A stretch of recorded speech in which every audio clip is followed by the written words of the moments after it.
bonjour à tous et ravi de vous retrouver pour un nouveau rendez-vous d'Alternative sur Média TV. Alternative, un rendez-vous hebdomadaire pour décrypter les grands enjeux internationaux en partenariat avec l'Université internationale de Rabat, un regard alternatif sur les questions du monde vu du Maroc. Alors chaque semaine, nous vous offrons une analyse approfondie sur des sujets pluridisciplinaires avec des chercheurs spécialisés. Focus aujourd'hui sur le réchauffement climatique et les urgences environnementales qu'il provoque.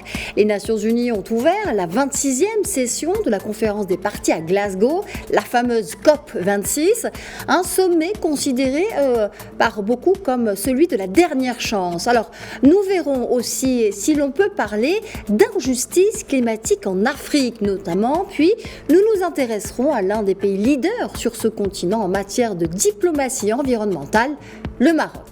Et c'est Pierre Chapsal, maître de conférence en droit à l'université Lyon 3 en France et expert de la question que j'ai le plaisir de recevoir pour en parler.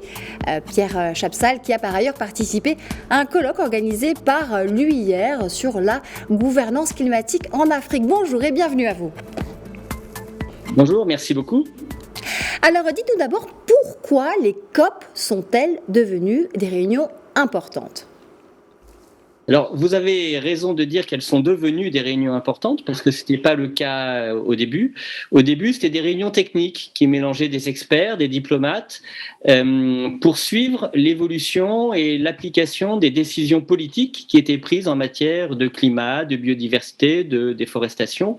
Et ça faisait suite au sommet de Rio dont tout le monde a entendu parler en 1992. Et progressivement, ces COP se sont ouvertes à la société civile avec des ONG de plus en plus actives, de plus en plus nombreuses sur les questions environnementales. Les équipes techniques se sont étoffées avec des équipes politiques, des délégations ministérielles ou gouvernementales qui sont venues. Tout ça a eu un retentissement médiatique, donc les médias ont joué une grande importance pour expliquer ce qui se passait dans ces COP. Et puis le dernier petit élément qui fait que ces réunions sont des grands rendez-vous de la diplomatie environnementale, c'est que de plus en plus l'opinion, les citoyens sont intéressés par les questions climatiques, environnementales au sens large. Et donc tout ça fait un cocktail qui fait que ces réunions sont importantes. Alors il s'y prend des décisions, on y discute beaucoup, on négocie.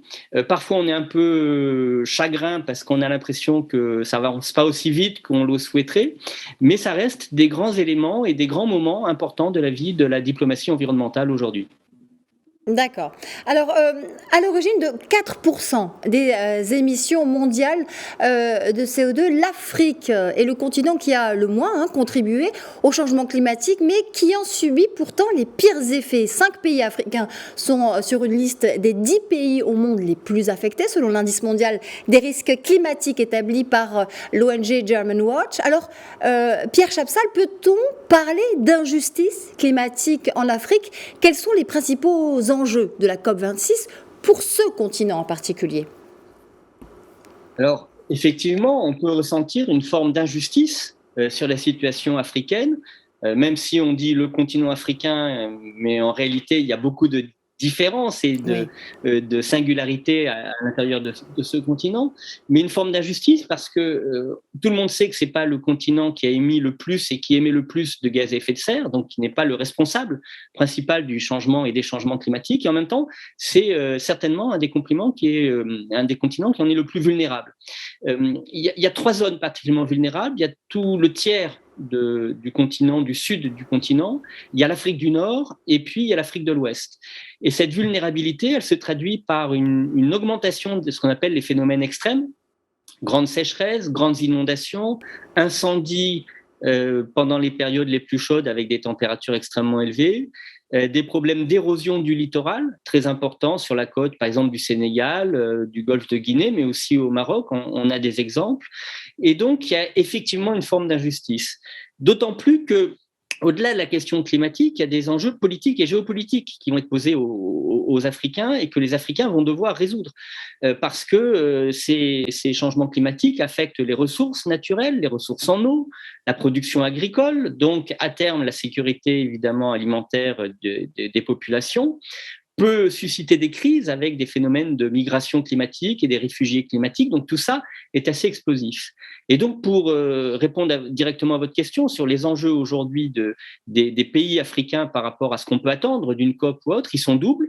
D'une part, c'est de faire en sorte, et les pays africains sont très, très vigilants sur le fait que les autres pays, et notamment les pays les plus responsables, baissent leurs émissions de gaz à effet de serre pour atténuer le changement climatique. Plus on atténue le changement climatique, plus on va atténuer les effets sur le continent africain.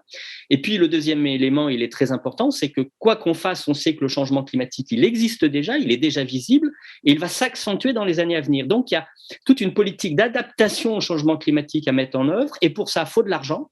Et donc on parle beaucoup des engagements écologiques, ou climatiques des États, mais il y a aussi des engagements financiers, et les pays riches notamment doivent contribuer à hauteur à peu près de 100 milliards d'euros par an pour aider les pays africains à s'adapter au changement climatique.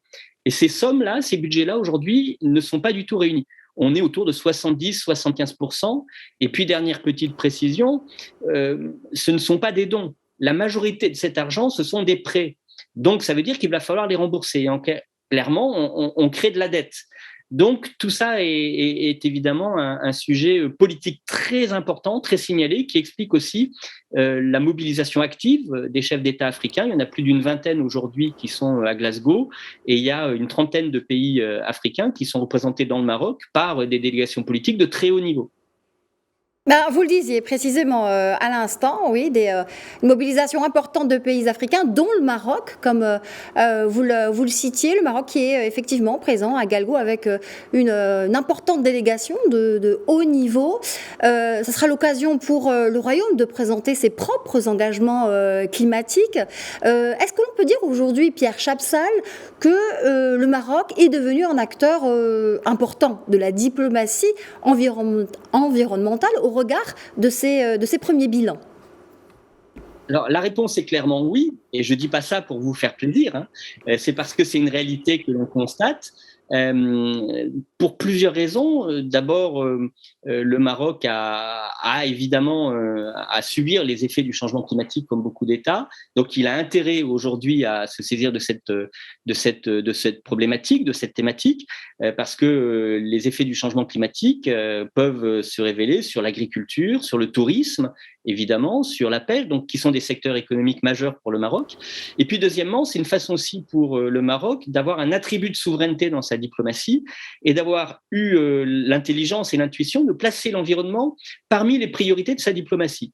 Donc ça s'est traduit par plusieurs éléments. Il y a des grands rendez-vous qui sont organisés par les Marocains et sur le continent et sur le territoire marocain. Je pense notamment à une COP. Vous avez accueilli une COP à Marrakech et tous les États, évidemment, n'ont pas la volonté d'accueillir une COP.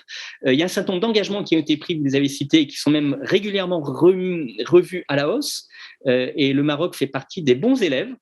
C'est un des rares pays, pas simplement sur le continent africain, mais même à l'échelle mondiale, à respecter ce qu'on appelle la trajectoire 1,5 degré, c'est-à-dire la trajectoire qui était initialement prévue par l'accord de Paris. Donc, c'est vraiment remarquable.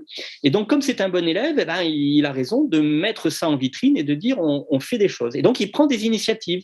On pourrait en citer plusieurs, je vais en citer que deux parce que le temps nous est compté. Mais par exemple, le Maroc est très actif sur ce qu'on appelle le Pacte mondial pour l'environnement. C'est un texte qui est en discussion, qui a été en discussion pendant très longtemps à l'ONU, qui est aujourd'hui en discussion sous une forme revue qu'on appelle la Déclaration de Stockholm. C'est un texte pour faire du droit international de l'environnement avec tous les principes, les grands principes du droit de l'environnement. Le Maroc est très actif sur ces discussions et ces négociations. Le deuxième exemple est un petit peu singulier. L'ambassadeur marocain aux Nations Unies, avec l'ambassadeur français aux Nations Unies, ont réuni ce qu'on appelle le club des amis sur le changement climatique. C'est juste avant l'été, c'est-à-dire en mai-juin 2021, pour mobiliser le secteur privé, les industriels, mais aussi les banques, par exemple BNP Paribas. Et donc, c'est des initiatives qui ne sont pas forcément très connues, parce qu'elles sont très techniques, elles ne sont pas médiatiques, mais elles sont très importantes. Et donc, le Maroc est vraiment au cœur de ces éléments-là. Donc, encore une fois, il a eu l'intelligence et l'intuition, peut-être plus que d'autres, de mettre la question environnementale là-dessus. Puis il y a des atouts. Le Maroc est très innovant et a pris du leadership dans les énergies renouvelables avec le solaire, l'éolien.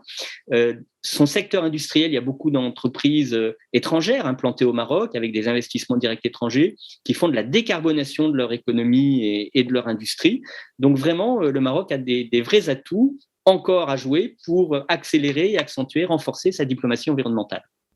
Merci beaucoup Pierre Chapsal pour toutes ces précisions, et on terminera donc avec ce mot de la fin et le leadership du Royaume du Maroc en matière environnementale mais aussi des énergies renouvelables. Je rappelle que vous êtes maître de conférence en droit à l'université Lyon 3 et expert, on vient de le voir, de la question climatique et environnementale. Merci infiniment. Merci beaucoup de votre invitation et bonne continuation. Merci. Merci à vous, c'est la fin d'Alternative. Je vous donne rendez-vous à la semaine prochaine.